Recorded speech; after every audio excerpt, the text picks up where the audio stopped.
Echoes of Autumn. In a quiet town nestled between rolling hills and golden forests, there lived a girl named Alara.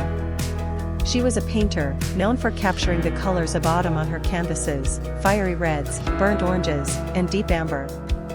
Every year, when the leaves began to fall, people from nearby cities would come to see her work displayed in the old town square.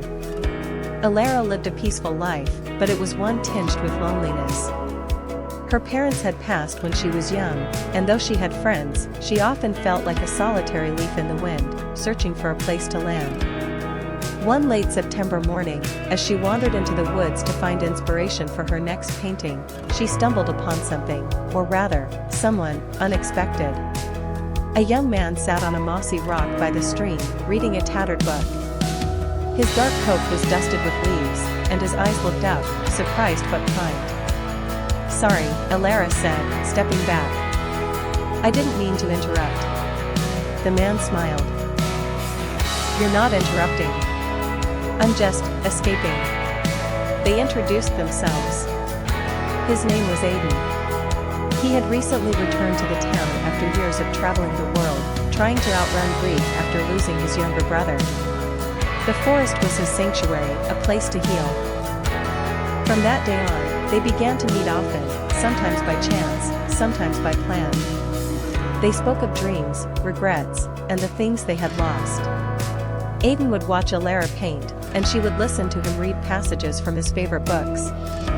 Their bond deepened like the colors of autumn, quietly and beautifully. One evening, as the sun set behind the hills and painted the sky in soft gold, Aiden turned to Alara and asked, "Why do you always paint autumn?" She looked at him thoughtfully. "Because it's fleeting. It reminds me that beauty doesn't last forever, but that makes it more precious." Aiden reached out and gently took her hand.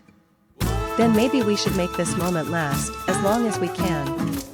They shared their first kiss under the branches of a crimson maple tree, its leaves falling around them like blessings from the sky. Seasons changed. Winter came with its silence and snow, but Alara and Aiden stayed close, keeping each other warm with shared laughter, small adventures, and the quiet comfort of presence. They turned her old cottage into a home, filling it with art and books, with tea by the fire, and with memories made slowly and lovingly. Years passed, and while the world outside continued to shift, one thing remained the same. Every autumn, Alara would paint, and Aiden would read. They grew older, but never apart. And every time a new leaf fell, they would smile at each other and remember the day they met, when two souls found each other in the quiet rustle of autumn's wind.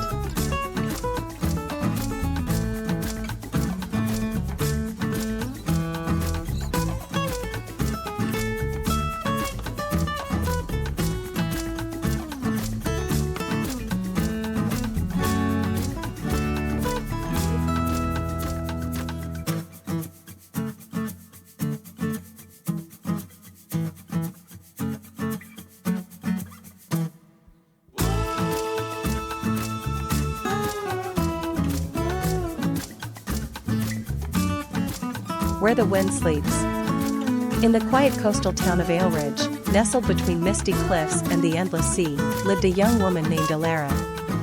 She was a painter, gentle, reserved, and forever lost in the colors of dawn and dusk. Her small cottage, perched above the waves, was filled with canvases of skies and seas, but none ever showed a human face. Every morning, Alara would sit by her favorite cliff, letting the wind tangle her auburn hair as she sketched the dance of light on water. She believed love was like the sea, beautiful from afar, but too unpredictable to trust. That was until the day she met Kalen. Kalen was a shipwright's apprentice, recently returned to Ailridge after years of travel. His hands were rough with salt and wood, but his voice carried the softness of someone who listened deeply. One gray morning, as rain laced the cliffs, he stumbled upon Alara sketching beneath a willow tree. "You're painting the storm," he said, surprised.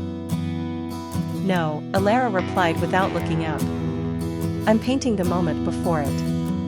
From that day forward, Kalen returned often, sometimes with coffee, sometimes with questions, always with quiet admiration. He never interrupted her while she painted. Instead, he would sit nearby, fixing broken gull wings or carving wooden birds with sea-worn patience. They spoke of dreams and stories, of ships and stars. Alara, who once feared the depths of feeling, found herself laughing without reason and painting in warmer hues. Her once lonely skies now shimmered with golden light. One evening, as a festival of lanterns lit the harbor, Kaylin brought her a gift, a small wooden music box. Inside, a carved sailor stood beside a tiny painter, both gazing at a miniature sea. When opened, it played a simple tune, soft, melancholic, familiar. "My mother used to hum it," he said. She always believed the wind carries songs to people meant to hear them. Tears welled in Alara's eyes. It was the same melody her father, long lost to the sea, used to hum when she was a child. It was as if fate had stitched their lives together across years and waves. But love, like the ocean, was not without its storms. Kaylin received an offer to join a crew building ships in a far-off port. It was the opportunity of a lifetime, one he had dreamed of since he was a boy. When he told Alara, the sky over Ailridge turned the color of rust. "You should go," she whispered, though her heart was breaking. Winds that sleep never reach the horizon. They promised to write, to wait.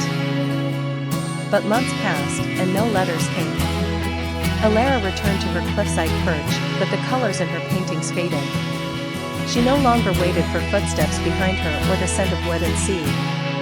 Still, each day, she opened the music box and let its song guide her hand. Then, one spring morning, nearly 2 years later, a shadow returned to her porch. Kaylin. Tired, sunburned, but smiling. "I tried," he said. "Every letter I wrote, I sent. None reached you. But I couldn't forget you, not in storms, not in sunlight." Alara stood in the doorway, her hands trembling. "Why now?" He stepped closer, holding out something wrapped in cloth. It was a painting. Her painting. One she had thought lost when a gallery in another town closed suddenly. On the back, in small letters, was her name. Beneath it, a single note, "Where the wind sleeps, I will return." "I found this," Kaylin said. "In a portside shop. It led me back to you." Alara dropped the cloth and took his hands. There were no more words. Just the sea, the wind, and two hearts finding their way home.